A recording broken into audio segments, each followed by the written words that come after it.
नमस्कार दोस्तों, आप सभी का स्वागत है आपके अपने YouTube चैनल AB97 क्लासेस में। आपका हार्दिक स्वागत है। आज की स्टैटिक जीके में मोस्ट इम्पोर्टेंट क्वेश्चनों के साथ हम फिर से हाजिर हुए हैं। आज के सेशन को हम शुरू करते हैं। हमारा क्वेश्चन नंबर 101 है, विश्व रिकॉर्डों की पहली गिनीज पुस्तक किस वर्ष प्रकाशित हुई थी? विश्व रिकॉर्ड जो वर्ल्ड रिकॉर्ड है उसकी पहली जो गिनीज पुस्तक है किस वर्ष प्रकाशित हुई थी? इसमें कौन सा हमारा आंसर सही रहेगा? बात करें इसमें कोई भी ऑप्शन है वो हमारा सही नहीं है, क्योंकि पहली जो पुस्तक है वो प्रकाशित हुई है 1955 में। कब हुई थी? 1955 में गिनीज वर्ल्ड जो है विश्व रिकॉर्ड की जो पहली पुस्तक है वो प्रकाशन हुई है 1955 में, 1955 में। विश्व रिकॉर्ड की पहली प्रकाशित गिनीज पुस्तक प्रथम प्रकाशन इसका अगस्त 1955 में किया गया था। इसका प्रकाशन जिम पेटिसन ग्रुप के द्वारा किया गया था। नेक्स्ट क्वेश्चन है, बहुमूल्य रत्नों में और रत्न काटने की कला में निपुण व्यक्ति को क्या कहते हैं? बहुमूल्य रत्नों और रत्न काटने की कला में निपुण व्यक्ति को क्या कहते हैं? इसमें जो हमारा आंसर सही रहेगा लेपिडरी है। ये बहुमूल्य रत्न और रत्न काटने की कला में निपुण होता है। ऑप्शन डी हमारा सही है इस क्वेश्चन का। क्वेश्चन नंबर 103, निम्नलिखित में से किस शताब्दी में उदारवाद का उदय एक पूर्ण राजनीतिक दर्शन विचारधारा के रूप में हुआ था? कि उदारवादी का एक उदय है पूर्ण राजनीतिक दर्शन विचारधारा के रूप में हुआ था, वो है ऑप्शन सी हमारा सही रहेगा। 19वीं शताब्दी में उदारवाद एक राजनीतिक दर्शन के रूप में उभरा था, रूप हुआ था, वो ऑप्शन सी हमारा है 19वीं शताब्दी में। नेक्स्ट क्वेश्चन है, सूची 1 को सूची 2 में मिलाना है। London, Vatican city, Moscow, New York. तो इसमें हमारा कौन सा सूची सही है? ऑप्शन आपके सामने है। लंदन में कौन सा स्क्वायर है? वेटिकन सिटी में कौन सा स्क्वायर है? मॉस्को में क्या है? न्यूयॉर्क में कौन सी जगह है? तो ये हमें इनका मिलान करना है। बात करें इसमें जो हमारा आंसर सही रहेगा ऑप्शन बी हमारा इस क्वेश्चन का आंसर सही रहेगा। कि निम्नलिखित में कौन सा युग्म है जो सही मेल नहीं खाता? कौन सा युग्म है जो सही मेल नहीं खाता? तो ये रहेगा हमारा ऑप्शन बी। तहरीर जो स्क्वायर है वो अबू धाबी में नहीं है, तियानाम है वो बीजिंग में, ड्रॉफलगर है वो लंदन में, रेड है वो मॉस्को में। ऑप्शन बी हमारा इसका सही रहेगा। 11 सितंबर को विध्वंस क्रम में न्यूयॉर्क वर्ल्ड ट्रेड सेंटर में आतंकवादियों ने किस 2 विमानों को नष्ट कर दिया था? 2013 का ये एग्जाम था, उसमें क्वेश्चन पूछा गया था। तो इसमें हमारा आंसर सही रहेगा वो 2001 में। भारत में कभी कभी हरित मंत्रालय कहा जाने वाला, किसी टाइम हरित मंत्रालय कहा जाने वाला मंत्रालय है वो है पर्यावरण और वन। ऑप्शन बी हमारा सही रहेगा। पर्यावरण और वन मंत्रालय को भारत में हरित मंत्रालय भी कहा जाता है। भारतीय वन सेवा की स्थापना कब हुई थी? भारतीय वन सेवा है उसकी स्थापना कब हुई थी? भारतीय वन सेवा की स्थापना कब हुई है? 1 जुलाई 1966 को हुई है। भारत में ब्रिटिश राज में इंपीरियल फॉरेस्ट डिपार्टमेंट की स्थापना कब हुई थी? 1 जुलाई 1966 को हुई थी। भारतीय वन सेवा 1 जुलाई 1966 भारतीय सेवा अधिनियम 1951 के अंतर्गत की गई है। इसके पहले महानिदेशक कौन थे? हरि सिंह थे। भारतीय वन सेवा के पहले महानिदेशक कौन थे? हरि सिंह थे। शुरुआत 1 जुलाई 1966 को हुई थी। नेक्स्ट क्वेश्चन, भारतीय वन संरक्षण किस मंत्रालय के अधीन है? तो ऑप्शन बी हमारा सही रहेगा, पर्यावरण और वन मंत्रालय के। इसकी शुरुआत होती है 1 जुलाई 1966। इसके पहले महानिदेशक कौन है? हरि सिंह। क्वेश्चन नंबर 110 है, निम्नलिखित में से कौन सा नगर राष्ट्रीय राजधानी क्षेत्र के अंतर्गत नहीं आता? राष्ट्रीय राजधानी क्षेत्र के अंतर्गत नहीं आता। पानीपत, रोहतक, मथुरा, खुर्जा। तो इसमें हमारा आंसर सही रहेगा ऑप्शन डी मथुरा एवं राष्ट्रीय राजधानी क्षेत्र के अंतर्गत एनसीआर के अंतर्गत नहीं आता। Option D. निम्नलिखित में से क्या संघ राज्य क्षेत्र नहीं है? पांडिचेरी है, लक्षद्वीप है, दादर एवं नगर हवेली, परंतु नागालैंड है एक स्टेट है, ना कि संघ क्षेत्र। नागालैंड का गठन कब हुआ था? 1 दिसंबर 1963 को हुआ था। इसकी राजधानी क्या है? कोहिमा है। यहाँ कौन सी भाषा बोली जाती है? अंग्रेजी भाषा यहाँ की राजभाषा है। नेक्स्ट क्वेश्चन, निम्नलिखित में से किस राज्य की राजभाषा अंग्रेजी है? 1963 में इसका गठन होता है, नागालैंड है, जो इसकी राजभाषा क्या है? अंग्रेजी है। नेक्स्ट क्वेश्चन है, ताजमहल बहुत दुष्प्रभावित होता है, किससे होता है ताजमहल दुष्प्रभावित? तो होता है ऑप्शन बी हमारा सही रहेगा, अम्ल वर्षा के कारण। अम्ल वर्षा के कारण कौन प्रभावित होता है? ताजमहल। नेक्स्ट क्वेश्चन है, कनेक्टिंग इंडिया नारा किस ब्रांड या उत्पाद के साथ संबंधित है?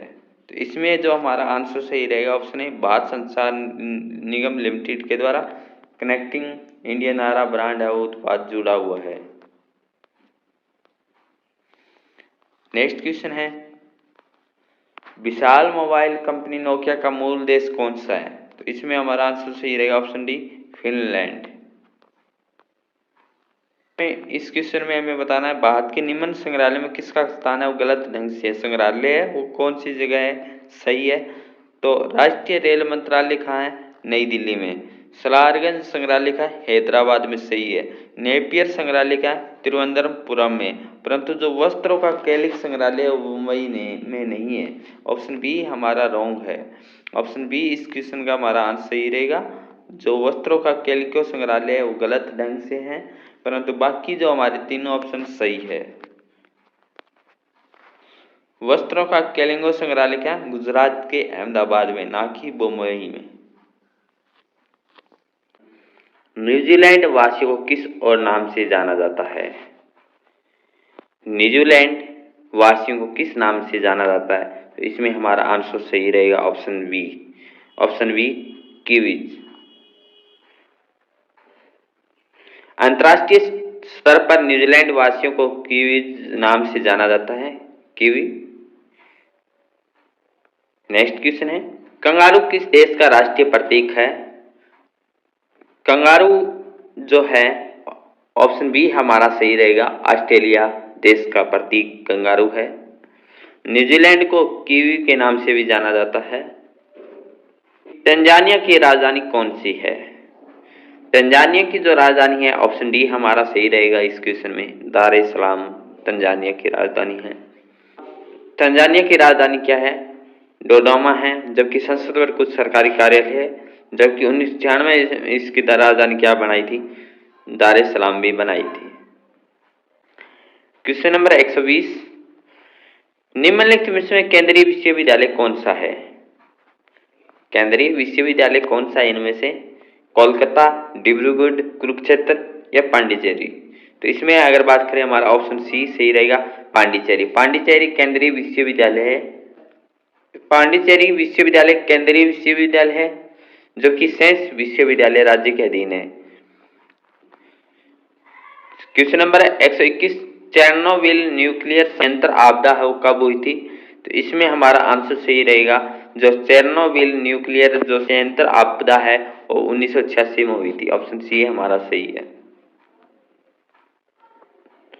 ये कहाँ पे है? ये चेरनोबिल जो न्यूक्लियर है पावर प्लांट, ये यूक्रेन में है और ये घटना हुई थी 26 अप्रैल 1986 को हुई थी।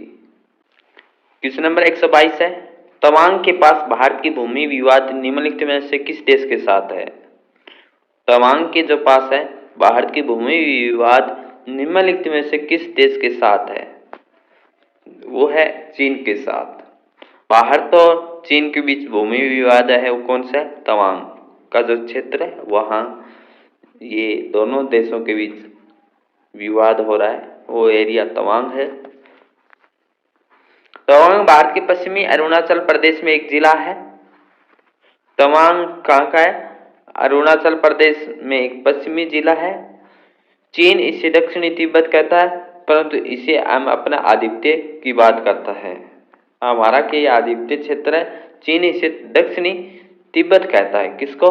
तवांग को। क्वेश्चन नंबर 123, दोषपूर्ण ईंधन पंप गास्केट को बदलने के लिए भारत की प्रमुख ऑटोमोबाइल कंपनी मारुति सुजुकी ने निम्न में कौन सा खराब मॉडल वापस मंगाया था? क्वेश्चन हमारा 2011 में पूछा गया एसएससी एग्जाम टीयर 1 में था। तो इसमें जो हमारा आंसर सही रहेगा भी मारुति ए स्टार। क्वेश्चन नंबर 124, किस पहली भारतीय कंपनी को नॉस्डॉक में सूचीबद्ध किया गया था? वो था ऑप्शन डी इन्फोसिस कंपनी थी, जिसको पहली बार भारतीय कंपनी नास्डॉक में सूचीबद्ध किया गया था। ऑप्शन डी हमारा सही रहेगा। कोलकाता और ढाका के बीच चलने वाली एकमात्र ट्रेन कौन सी है? इंपॉर्टेंट क्वेश्चन है स्टैटिक जीके में हमारा कि कोलकाता और ढाका के बीच कौन सी है ट्रेन? वो है ऑप्शन बी हमारा सही रहेगा, मैत्री एक्सप्रेस कोलकाता और ढाका के बीच चलने वाली एकमात्र ट्रेन है। कोलकाता और ढाका के बीच चलने वाली एकमात्र ट्रेन मैत्री एक्सप्रेस 2008 में इस ट्रेन का पुनः संचालन प्रारंभ किया गया था। नवंबर 2017 को भारत बांग्लादेश के मध्य एक दूसरी ट्रेन कोलकाता खुलना बंधन एक्सप्रेस को भी रवाना किया गया था। इससे पहले कौन सी थी? मैत्री एक्सप्रेस कोलकाता और ढाका के बीच थी। दूसरी ट्रेन कौन सी है? वो है खुलना बंधन एक्सप्रेस। दो हमारी है, बांग्लादेश और भारत के बीच में, कोलकाता और ढाका के बीच में जो चलने वाली मैत्री एक्सप्रेस और खुलना बंधन एक्सप्रेस। शुक्र ग्रह का अन्वेषण करने के लिए सबसे पहले रोबोट अंतरिक्ष यान का क्या नाम था? शुक्र ग्रह का जो अन्वेषण हुआ था उसके लिए सबसे पहले रोबोट अंतरिक्ष यान का नाम बताना है। तो ऑप्शन बी हमारा सही है, मैगेलन। शुक्र ग्रह का अन्वेषण करने के लिए जो रोबोट यान भेजा गया था अंतरिक्ष में, उस यान का नाम है मैगेलन। शुक्र की कक्षा में जाने वाला पहला अंतरिक्ष यान मैरीनेट 2 था। शुक्र ग्रह की कक्षा में जाने वाला पहला अंतरिक्ष यान मैरीनेट 2 था, जो 1962 में गया था। जो दिए गए विकल्पों में से नासा ग्रह शुक्र की सतह का मानचित्र तैयार करने के लिए उद्देश्य से 4 मई 1979 को 135 किलोग्राम वजनी मैगेलन अंतरिक्ष यान का परीक्षण किया गया था। इस अंतरिक्ष यान को वीनस रडार मैपर के नाम से भी जाना जाता है। किसके नाम से जाना जाता है? वीनस रडार मैपर के नाम से भी जाना जाता है। प्रथम भारतीय उपग्रह कौन सा था? प्रथम भारतीय उपग्रह कौन सा था? तो ऑप्शन ए हमारा सही रहेगा, आर्यभट्ट। प्रथम भारतीय उपग्रह था वो आर्यभट्ट था। ऑप्शन ए है हमारा सही है। भारत का अंतरिक्ष में प्रक्षेपित प्रथम उपग्रह आर्यभट्ट। इसका प्रक्षेपण तत्कालिक सोवियत संघ के वेल्गोग्राद प्रक्षेपण केंद्र से कॉस्मोस 3M रॉकेट के द्वारा 19 अप्रैल 1975 को किया गया था। आर्यभट्ट उपग्रह प्रथम भारतीय वो कब था? 19 अप्रैल 1975 को इसका प्रक्षेपण किया गया था। कहाँ किया गया था? सोवियत संघ के वेल्गोग्राद प्रक्षेपण में किया गया था। नेक्स्ट क्वेश्चन, अंतरिक्ष विमान में 7 भारतीय प्रौद्योगिकी संस्थान है की शैली पर भारतीय अंतरिक्ष प्रौद्योगिकी संस्थान स्थापित करने का प्रस्ताव रखा है। इसका स्वतंत्र परिसर होगा, कहाँ होगा?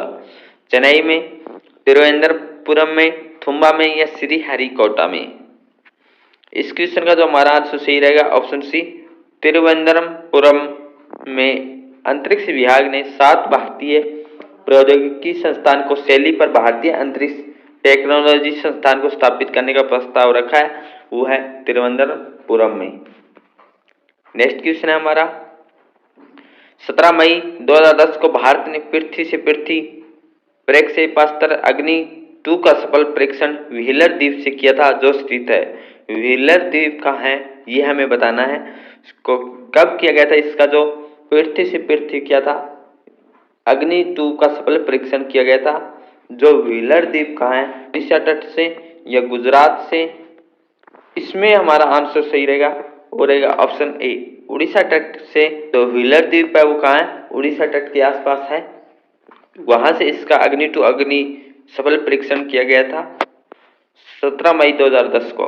तो हमें देखना है व्हीलर द्वीप कहाँ है? उड़ीसा के आसपास जो क्षेत्र है वह व्हीलर द्वीप है।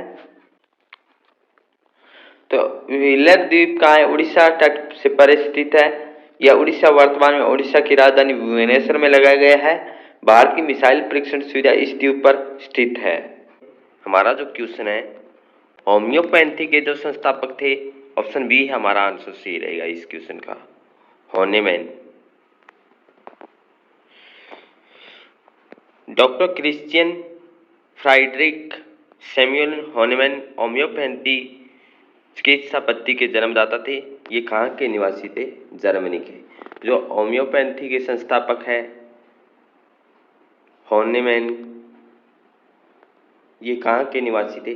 जर्मनी के थे। नेक्स्ट क्वेश्चन है हमारा क्वेश्चन नंबर 133।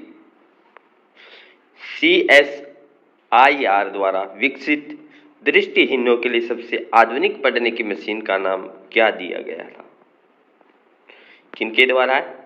CSIR के द्वारा विकसित दृष्टिहीनों के लिए सबसे आधुनिक पढ़ने की मशीन का जो नाम दिया है, ऑप्शन ए हमारा सही रहेगा इस क्वेश्चन का, दिव्य नयन। दिव्य नयन जो दृष्टिहीन के लिए जो आधुनिक पढ़ने की मशीन का जो नाम दिया गया था।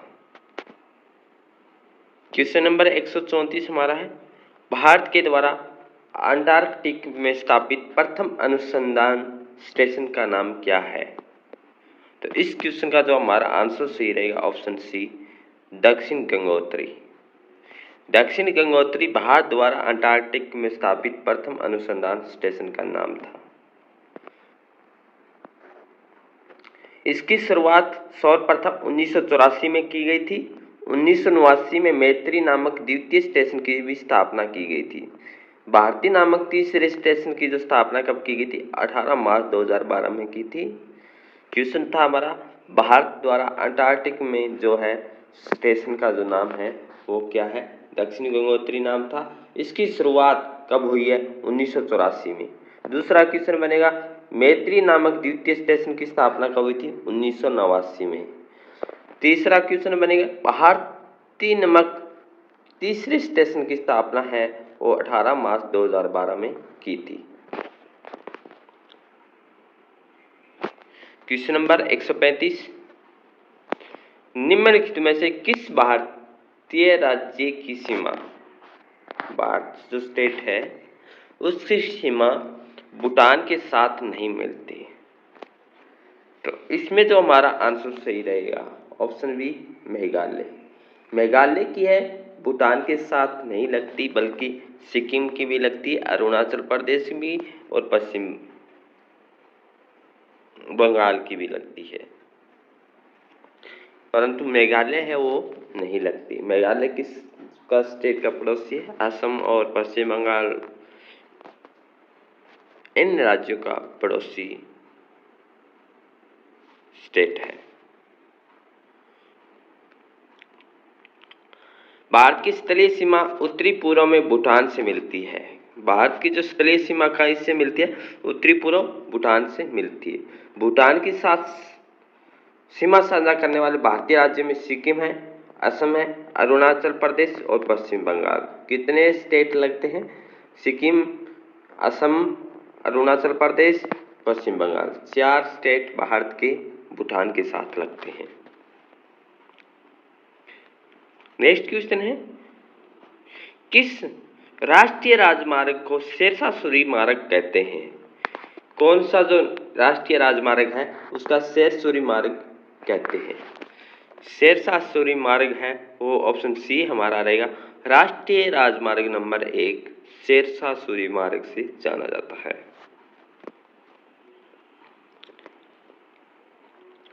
राष्ट्रीय राजमार्ग नंबर 1 उत्तरी भारत में राष्ट्रीय राजधानी नई दिल्ली को भारत पाकिस्तान की सीमा के समीप पंजाब के अटारी कस्बे से जोड़ता है। कौन सा राष्ट्रीय राजमार्ग शेरशाह सूरी के नाम से जाना जाता है? वो जाना जाता है राष्ट्रीय राजमार्ग नंबर 1। ये उत्तरी भारत में राष्ट्रीय राजधानी नई दिल्ली से शुरू होकर भारत पाकिस्तान की सीमा के पास पंजाब के जो अटारी कस्बे हैं, बॉर्डर है, वहां तक जोड़ता है। ये इसे शेरशाह सूरी मार्ग भी कहा जाता है। इसका जो नाम है वो क्या, ग्रांड ट्रक रोड कहा जाता है। कौन सा है? Grand truck road. ये नंबर 1 है। ये किस किस को जोड़ता है? उत्तरी भारत में राष्ट्रीय राजधानी दिल्ली से शुरू होके पंजाब में एक कस्बा अटारी बॉर्डर, वहां पाकिस्तान तक इसकी सीमा ये राष्ट्रीय राजमार्ग जो शेरशाह सूरी मार्ग है, ग्रांड ट्रक रोड है, ये जोड़ता है और इसे शेरशाह सूरी मार्ग भी कहा जाता है। ये हिस्सा जो लाहौर के बंगाल से विस्तारित है। भारतीय राष्ट्रीय राजमार्ग प्राधिकरण NHAI ने इसे 2 भागों में बांटा है।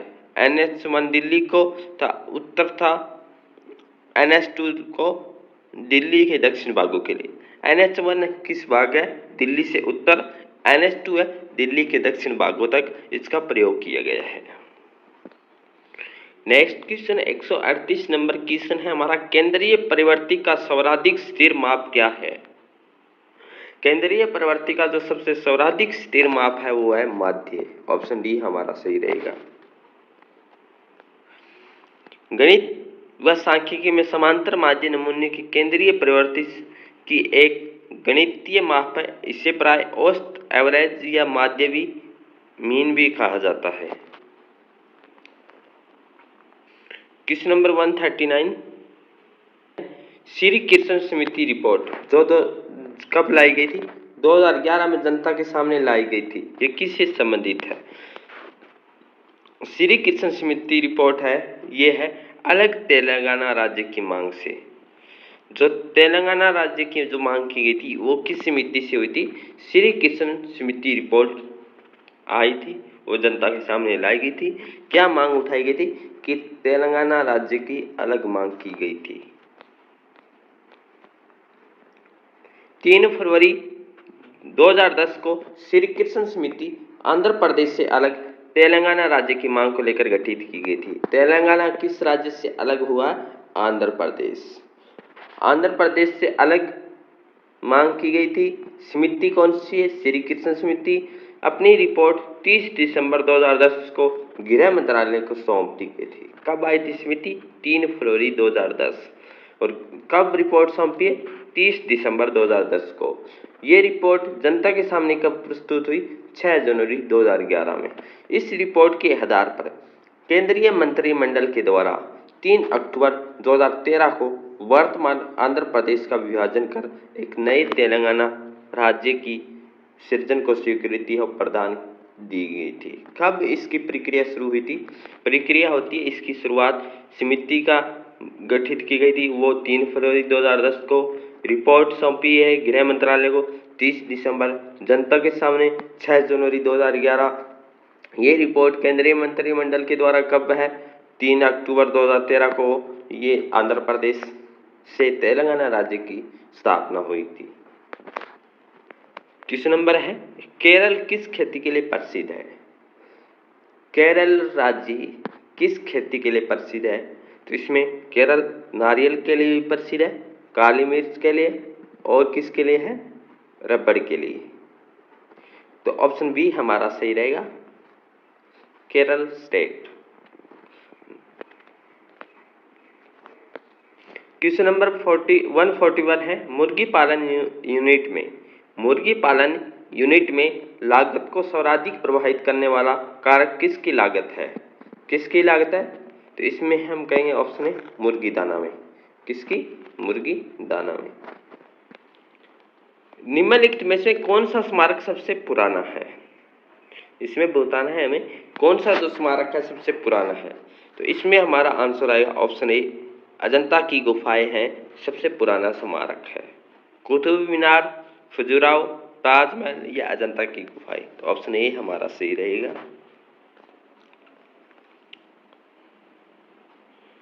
अजंता की जो गुफाएं सबसे पुराना स्मारक है, औरंगाबाद महाराष्ट्र में स्थित है। इसका निर्माण 200 ईसा पूर्व में और 700 के मध्य हुआ था। अजंता की जो गुफा है इसका निर्माण कब हुआ था? 200 ईसा पूर्व से 700 ईसा पूर्व। अजंता की गुफाएं कहाँ है? औरंगाबाद महाराष्ट्र में है। क्वेश्चन नंबर 143, भारत में सबसे योजनाबद्ध बसा शहर कौन सा है? योजनाबद्ध तरीके से बसाया गया शहर है वह चंडीगढ़। तो ऐसा ही क्वेश्चन हमारे हरियाणा में पूछा जाता है, योजनाबद्ध तरीके से बसाया गया हरियाणा में कौन सा जिला है? वो है करनाल। तो यही योजनाबद्ध शहर बसा शहर कौन सा है? चंडीगढ़।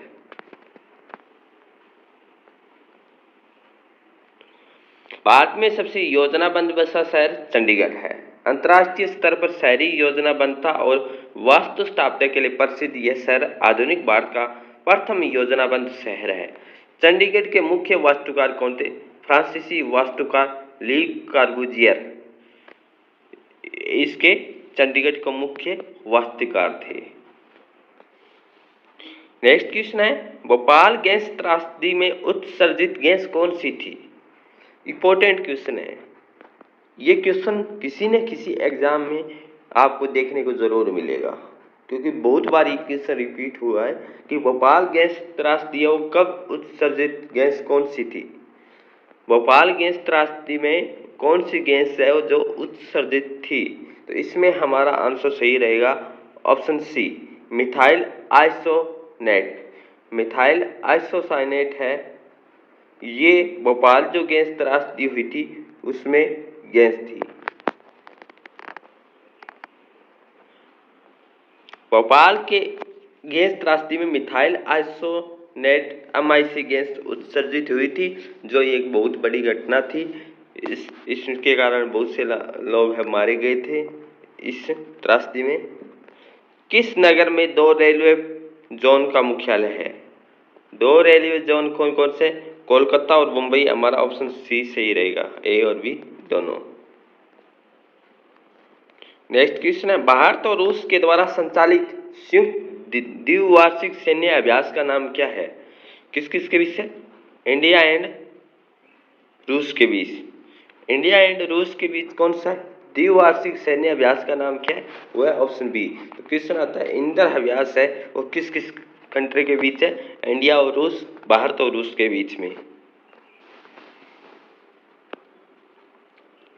इसमें क्या होता है? इंदर INDR, इंदर। याद रखने का तरीका IN से इंडिया, R से रूस।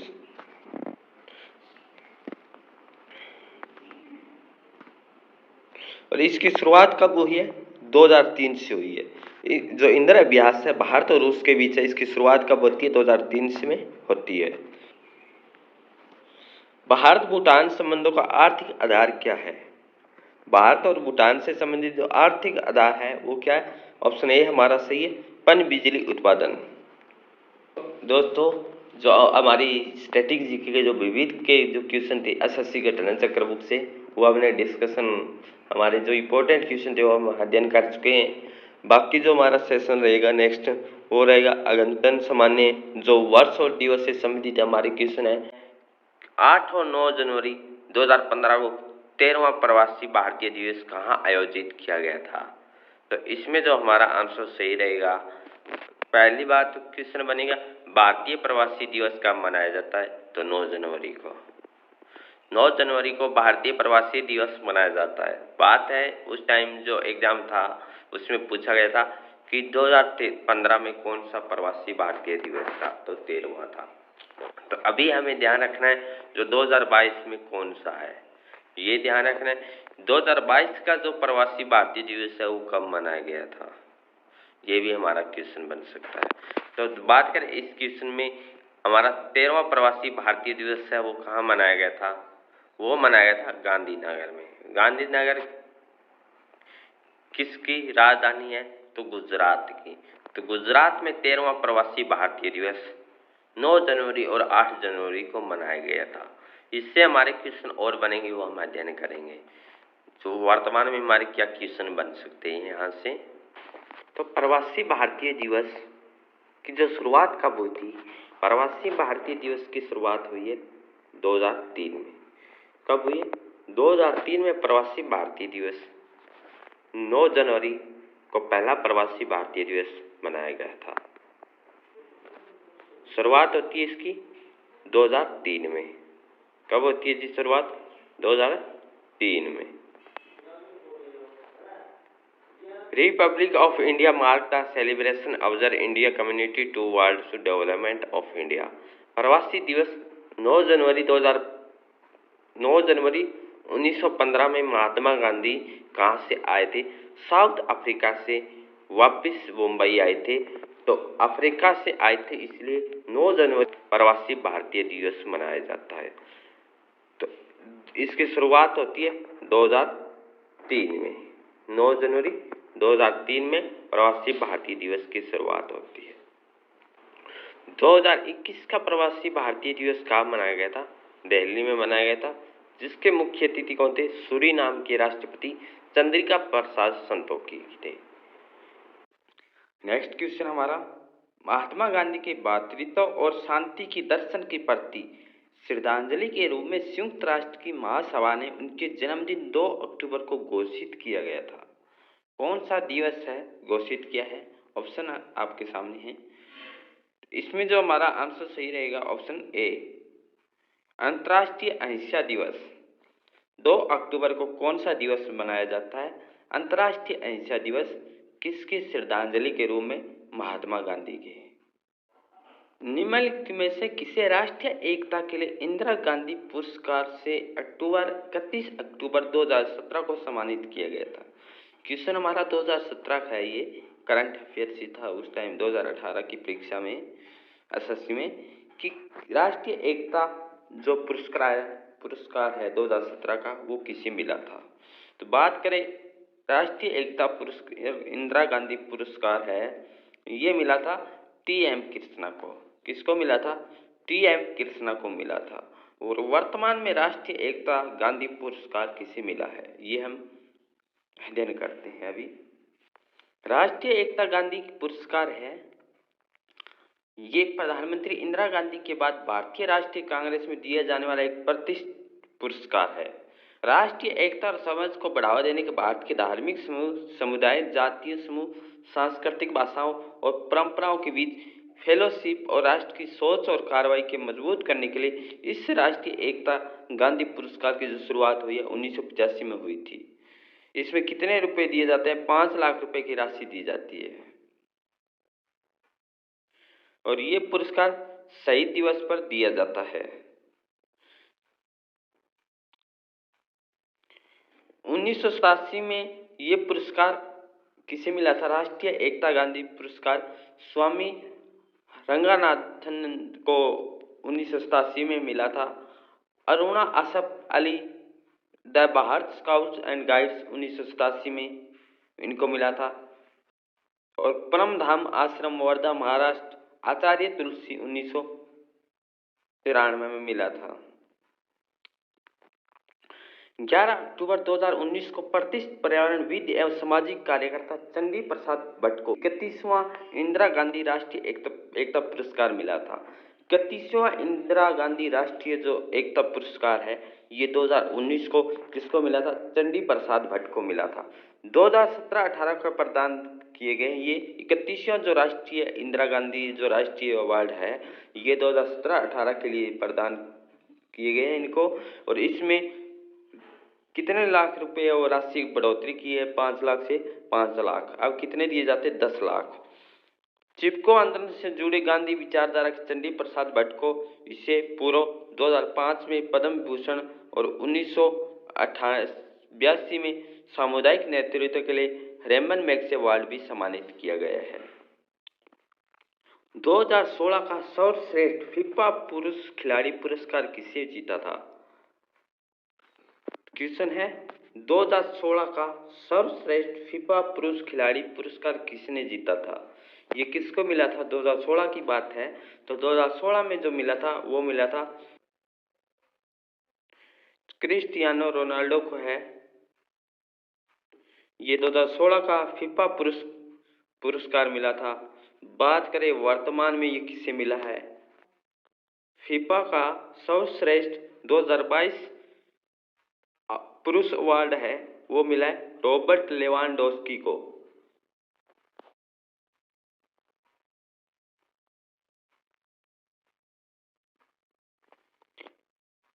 Lewandowski FIFA the best men's of the player award की सबसे हालिया विजेता है। हालांकि खिलाड़ी बैलन डी और रैंक की दूसरे स्थान पर है।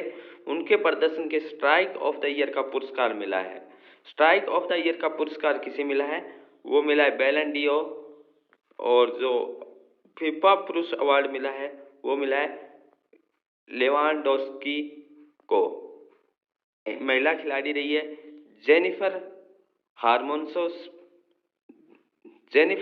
हार्मोन्सो ये रही है सर्वश्रेष्ठ फीफा महिला खिलाड़ी।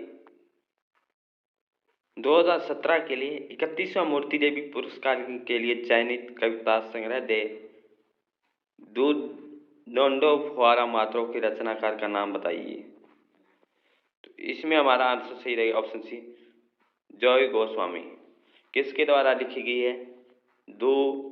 डोंडो फुआरा मात्रो जॉय गोस्वामी के द्वारा इनको कौन सा पुरस्कार मिला है? मूर्ति देवी पुरस्कार सम्मानित किया गया है। बात करें वर्तमान में मूर्ति देवी पुरस्कार किसे मिला है? मूर्ति देवी पुरस्कार 1983 से 2021 तक हमारी लिस्ट है। मूर्ति देवी पुरस्कार विजेता भारतीय ज्ञानपीठ समिति के द्वारा दिया जाने वाला प्रतिष्ठित साहित्य सम्मान पुरस्कार है। मूर्ति देवी पुरस्कार किसके द्वारा दिया जाता है? भारतीय ज्ञानपीठ समिति के द्वारा। किसके द्वारा? भारतीय ज्ञानपीठ समिति के द्वारा दिया जाने वाला यह सम्मान शुरुआत हुई थी 1961 में। 1961 में इसकी शुरुआत होती है। किसके द्वारा? 1961 में सी के नागराज राव प्राप्त करने वाले पहले कन्नड़ लेखक थे। 1961 में मूर्ति देवी पुरस्कार किससे मिला था? वो था सी के नागराज। कौन सी भाषा की थी? कन्नड़ लेखक थे। कन्नड़ लेखक सी के नागराज को सबसे पहले जो मूर्ति पुरस्कार मिला था वो 1961 में मिला था। काव्य संग्रह के लिए इनको ये पुरस्कार दिया गया था। 1961 में जो पुरस्कार मिला था सी के नागराज को, उस टाइम कितने राशि थी? 4 लाख रुपए। शुरुआत 1961 में। 2019 के जो विजेता रहे हैं 2019 के विश्वनाथ प्रसाद तिवारी रहे थे। 2019 का 33वां मूर्ति देवी पुरस्कार था 6 दिसंबर 2019 को। ये विश्वनाथ प्रसाद तिवारी को प्रदान किया गया था। 2017 का जो पुरस्कार मिला था वो मिला था जॉय गोस्वामी। कौन सी? दो फवारा मतरो, बांग्ला में लिखा गया था। इनका ये लेखक थे।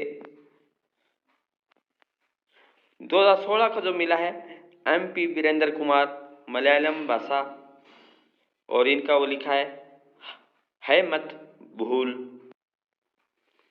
निम्नलिखित में से किस व्यक्ति को नागरिकों को दिया जाने वाला दूसरा सर्वोच्च वीरता पुरस्कार उत्तम जीवन रक्षा पदक से सम्मानित किया गया है? उत्तम जीवन रक्षा पदक से जो सम्मानित किया गया है वो किसको किया गया था?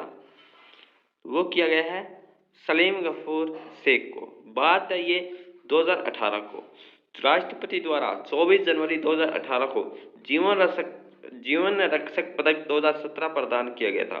2017 का जो मिला है 2018 मिला है, ये किनको मिला था? सलीम गफूर शेख को।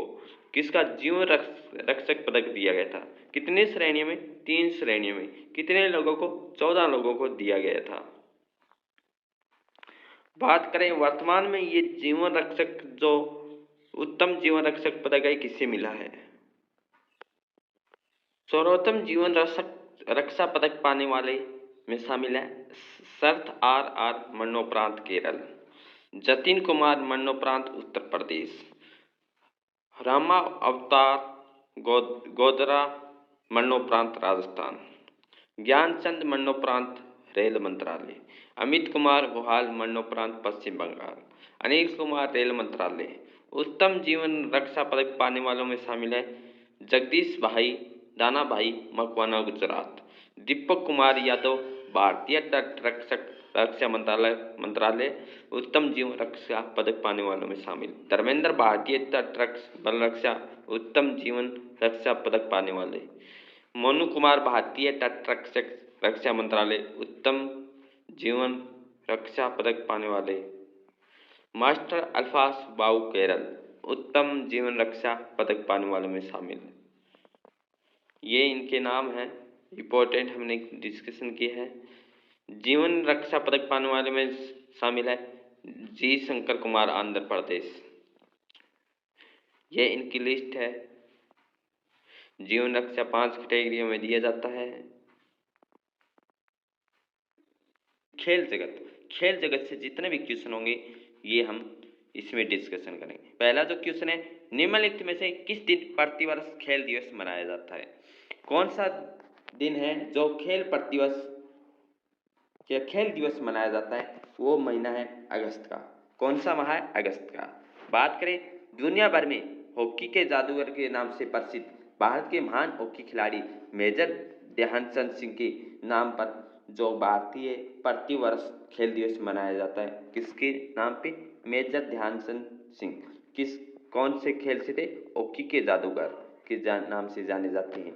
भारत को ओलंपिक खेलों में स्वर्ण पदक दिलवाया। उनके प्रति सम्मान प्रकट करने के लिए उनके जन्मदिन 29 अगस्त को प्रत्येक वर्ष भारत में राष्ट्रीय खेल दिवस के रूप में मनाया जाता है। सेकंड नंबर क्वेश्चन है खेल जगत से हमारा स्टैटिक जीके का। राइडर कप किस खेल के खिलाड़ियों को दिया जाता है? राइडर कप है किस खेल के खिलाड़ियों को दिया जाता है? वो दिया जाता है गोल्फ। राइडर कप है वो किस खेल से जुड़ा हुआ है? गोल्फ से। राइडर कप गोल्फ प्रतियोगिता में हिस्सा लेने वाले यूरोपीय तथा यूनाइटेड स्टेट के मध्य विजेता टीम को प्रदान दिया गया था। कब की बात है? 2018 का। और हमारा यहाँ से क्वेश्चन है कि राइडर कप किस खेल से? गोल्फ प्रतियोगिता से जुड़ा हुआ है। नेक्स्ट क्वेश्चन, राइडर कप का संबंध किस खेल से है? तो इसमें जो हमारा आंसर सही रहेगा option B, golf. Next question है, बार बार क्वेश्चन पूछा जा रहा है, इंपॉर्टेंट क्वेश्चन रहेगा हमारा। राइडर कप किस खेल से प्रसिद्ध है? तो ऑप्शन बी हमारा सही रहेगा, गोल्फ। नेक्स्ट क्वेश्चन है, कैलिबर किस खेल से संबंधित है? कैलिबर है वो किस खेल से संबंधित है? Shooting, cycling. इसमें जो हमारा आंसर सही रहेगा, कैलिबर किस खेल से जुड़ा है? ऑप्शन ए हमारा सही रहेगा, शूटिंग से। निम्नलिखित में से कौन सा युग्म सही नहीं है? सुब्रतो कप किस खेल से जुड़ा हुआ है? फुटबॉल से। किससे जुड़ा है? सही है हमारा। सुब्रतो कप किससे है? फुटबॉल से। ऑप्शन सी है hero Honda Indian open golf से। सही है।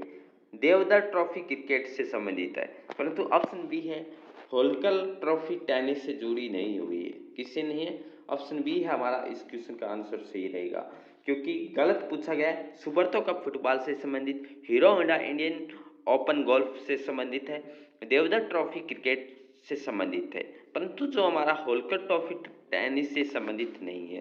तो क्या है इस क्वेश्चन में? जो होलकर ट्रॉफी का संबंध किससे? ब्रिज से है, न कि टेनिस से, जो कि ये युग्म सही नहीं है।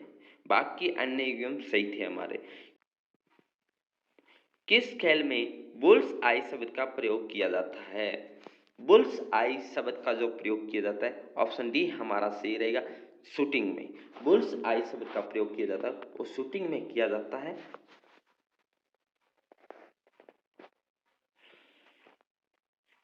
निम्नलिखित का मिलान करना है, कौन सी किससे संबंधित है? बात करें रणजी ट्रॉफी किससे संबंधित है? रणजी ट्रॉफी क्रिकेट से संबंधित है। संतोष ट्रॉफी किससे संबंधित है? संतोष ट्रॉफी फुटबॉल से संबंधित। आगा खा कप हॉकी से संबंधित है।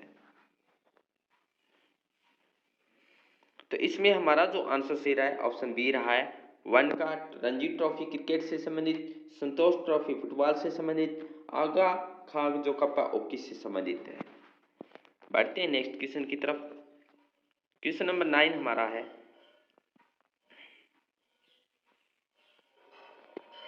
ये 2015 का है। 2015 में रग्बी विश्व कप पुरुष उपविजेता कौन रहा था? तो रहा था ऑस्ट्रेलिया। 2015 में है, पूछा गया ये क्वेश्चन था। 2016 का विश्व कबड्डी पुरुष उपविजेता कौन रहा था? 2016 का विश्व कबड्डी पुरुष उपविजेता रहा था, वो रहा था ईरान। उपविजेता है ईरान, जबकि विजेता कौन रहा है? 2016 का उपविजेता ईरान, जबकि विजेता भारत रहा था। कौन रहा था 2016 का भारत विजेता? उपविजेता ईरान रहा था। बास्केटबॉल में टीम में कितने खिलाड़ी होते हैं? इंपॉर्टेंट क्वेश्चन हमारा। तो इसमें रहेगा ऑप्शन सी हमारा सही रहेगा, 5 खिलाड़ी खेलते हैं।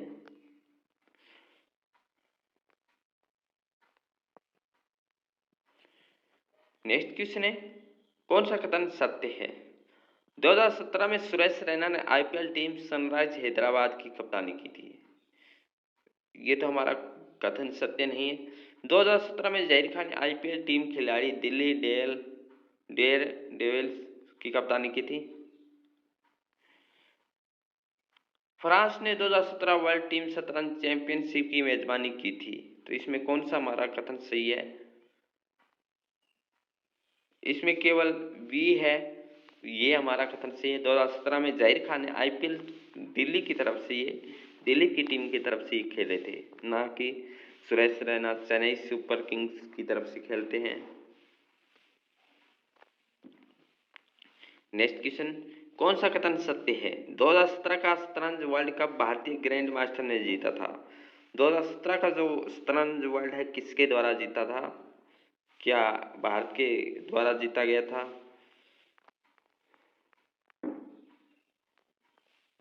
वर्ष 2017 में Roberto Firmino Premier League team Leicester City के लिए खेले हैं। 2018 की आईपीएल 99 में राजस्थान रॉयल्स ने एमएस धोनी को रिटेन किया है। तो इसमें कौन सा हमारा कथन सत्य है? इसमें केवल कोई भी कथन है वो सत्य नहीं है। 2017 का शतरंज वर्ल्ड कप आर्मीनिया के खिलाड़ी लियोन एरियन ने जीता था। 2017 Premier League Robert Firmino Liverpool team club के लिए खेले हैं। 2017 प्रीमियर लीग में Roberto Firmino Liverpool team club के लिए खेले। MS Dhoni Chennai Super Kings के 2018 में रिटर्न किया है, इसलिए विकल्प सी उत्तर सही रहेगा हमारा।